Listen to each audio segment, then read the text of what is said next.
Captain James Cook, Britain's greatest explorer, is a story built on the greatest Polynesian cover-up. This is the history relevant to me. This is the history they don't teach me at school. In 1769, Cook set sail for the Pacific Ocean. His first stop, Tahiti. Here, he met an extraordinary Polynesian by the name of Tupaia. Tupaia was a wise man, knowledgeable in the ancient sciences of Polynesia. He was an astrologist and a linguist, but most importantly to Cook, he was a navigator, a master in geography of the Pacific. When they first met, Tupaia drew a chart of 130 islands in the Pacific. Such knowledge was invaluable to Cook, as he knew nothing about the region. So he asked Tupaia to join his crew aboard his ship, the Endeavour. Tupaia's impact was huge.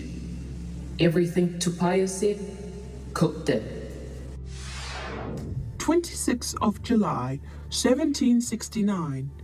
A mile off the shore lies two small islands.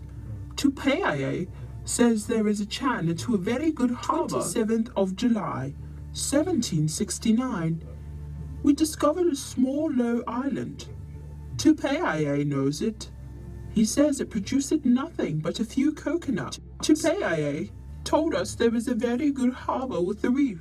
Tupaia says there are several different islands laying in different locations. Tupaia has been desirous for us to steer to the westward. Tupaia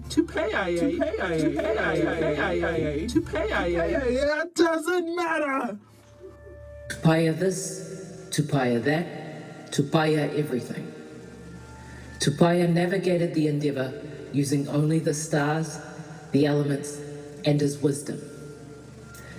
Tupaia even mocked how slow the Endeavour was in comparison to the much faster Polynesian sailboats, and Cook agreed.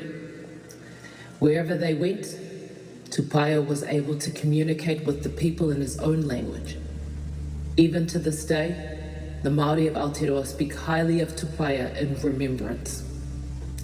And so it was, the most important person aboard Cook's ship wasn't Captain Cook, it was a Polynesian. But Cook did not like Tupaia, and neither did his crew.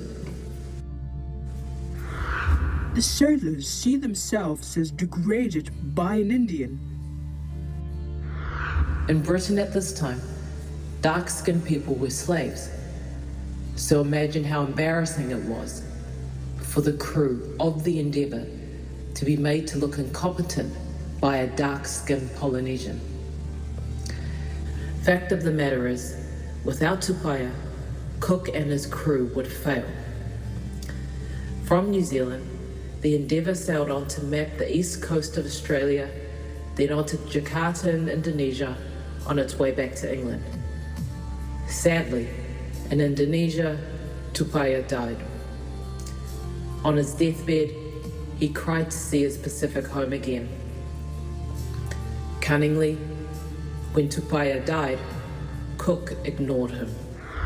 The captain refuses to take him on in his own account, and sensibly so. Our government will never, in all human probability, take any notice of him. And so ever since, Tupaia has been absent from our encyclopedias and history books, which is why you haven't heard of him until now. In New Zealand today, Cook's fraudulent legacy lives on. James Cook High School, Cook Street, Mount Cook. But there is nothing remembering the great contribution made by Tupaia. The next time you look at the 50-cent coin and see the Endeavour, always remember the wise Polynesian on that ship, the Polynesian who made Captain Cook famous, the Polynesian they tried to delete. There is genius in our history. It's time for us to tell it. and it's time for you to see it within yourself. This is the history relevant to me. This is the history they don't teach me at school.